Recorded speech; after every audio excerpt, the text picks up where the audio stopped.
et sœurs, chers amis, combien les textes de la liturgie de ce jour sont-ils proches de notre vie? La barque malmenée par la tempête est un symbole de l'Église, de la communauté chrétienne aux prises avec des difficultés intérieures et extérieures. Elle n'est pas une histoire du passé.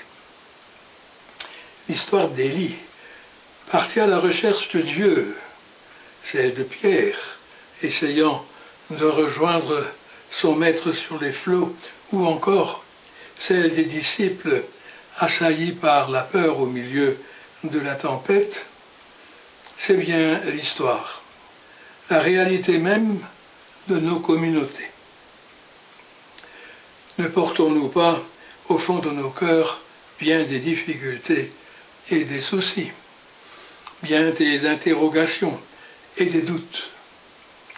Qui de nous, devant la maladie, la méchanceté, les échecs de ceux que nous aimons, devant les misères du chômage chez nous et dans la pauvreté dans tant de pays, qui de nous, devant la mort d'un être aimé, n'a pas murmuré: y a-t-il vraiment un Dieu qui est bon? Comment peut-il permettre tout cela?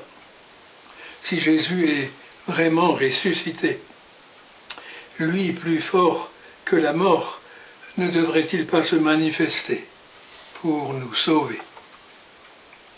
Oui, malgré notre foi, Dieu ne nous semble-t-il pas très souvent absent de nos vies?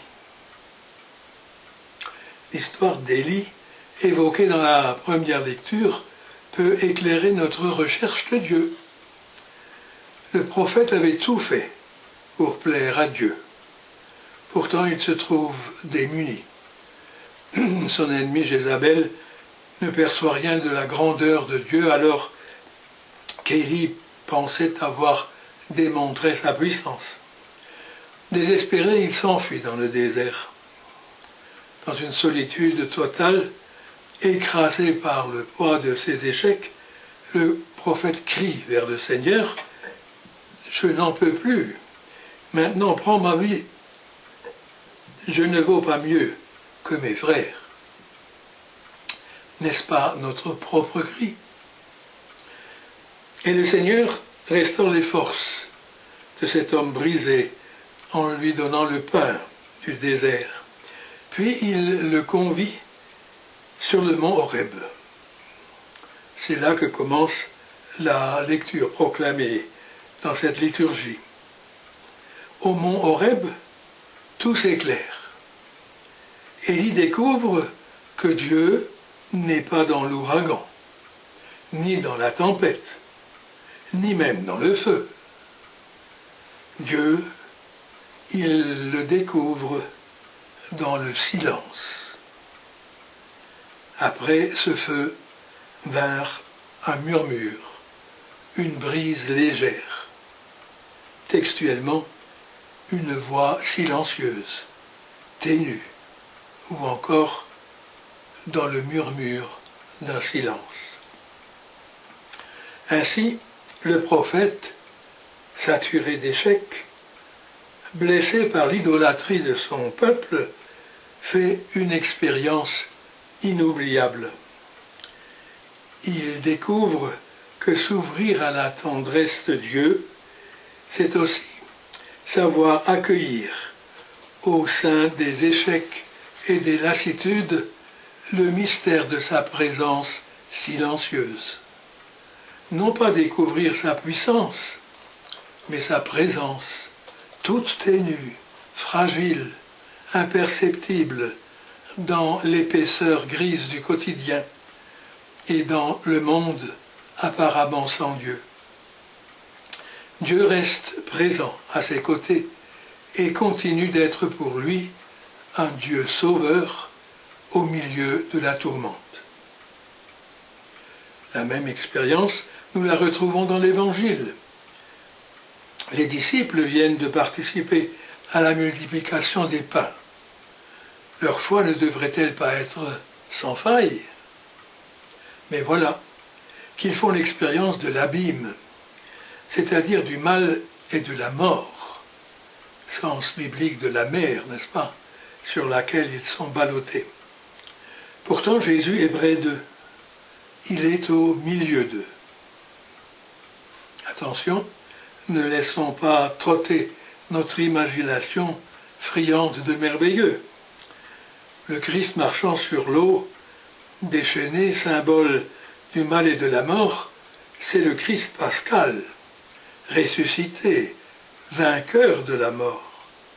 Comme au matin de Pâques, les femmes venues au tombeau, comme au soir de Pâques, les disciples d'Emmaüs, ceux-là ne le reconnaissent pas tout de suite.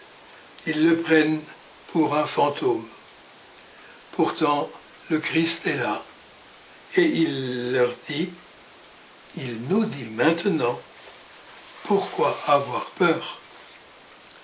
Cela signifie pour nous que la condition de disciple est partagée entre le doute et la foi.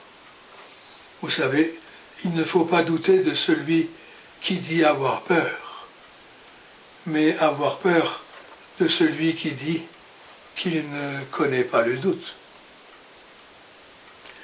Le disciple du Dieu de Jésus-Christ traverse le désert comme Élie, portant en lui le poids du doute et du silence de Dieu, en même temps que la force de la foi en sa présence toujours recherchée et jamais possédée.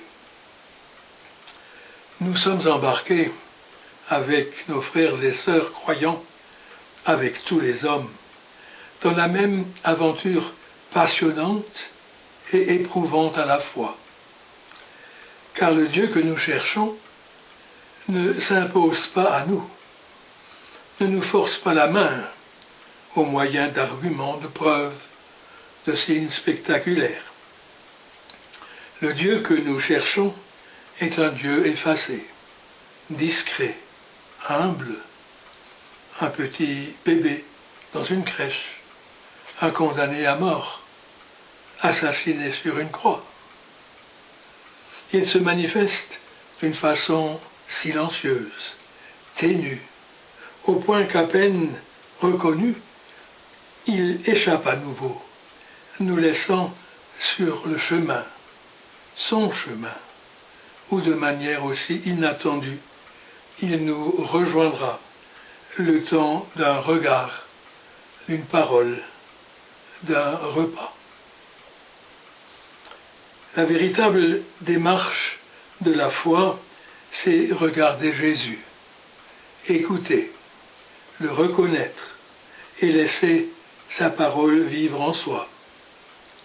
Alors, tout devient possible. Pierre descendit de la barque et marcha sur les eaux pour aller vers Jésus. Mais cette foi est fragile. Et le même homme qui maintenant marche sur l'eau, c'est-à-dire reste solide malgré le mal, la maladie, l'échec, la souffrance, la mort, peut bien vite décentrer son attention de Jésus, l'oublier et regarder la mer et entendre le vent. Vivre la foi, c'est connaître tout autant sa fragilité que sa solidité. Vivre la foi, c'est tourner son regard vers le Seigneur qui nous dit « c'est moi, n'ayez pas peur ». C'est savoir sincèrement crier « Seigneur, sauve-moi, prends pitié de moi » et retrouver ainsi la paix et la force de vivre au monde. C'est retrouver la paix et la lumière suffisante pour faire un pas de plus, pour se risquer soi-même sur la terre des hommes. Vivre la foi, c'est parfois être ébranlé par la tempête et l'ouragan qui ravagent l'univers personnel et communautaire. Connaître alors la peur et entendre en sourdine comme Élie, telle une voix silencieuse, « toutes ténues, nous dire « Viens, c'est moi ». Quand nous célébrons l'Eucharistie, nous célébrons un signe imperceptible de la présence du Seigneur. Puissions-nous professer notre foi et balbutier en communiant à sa présence, oui vraiment, tu es le Fils de Dieu. Amen.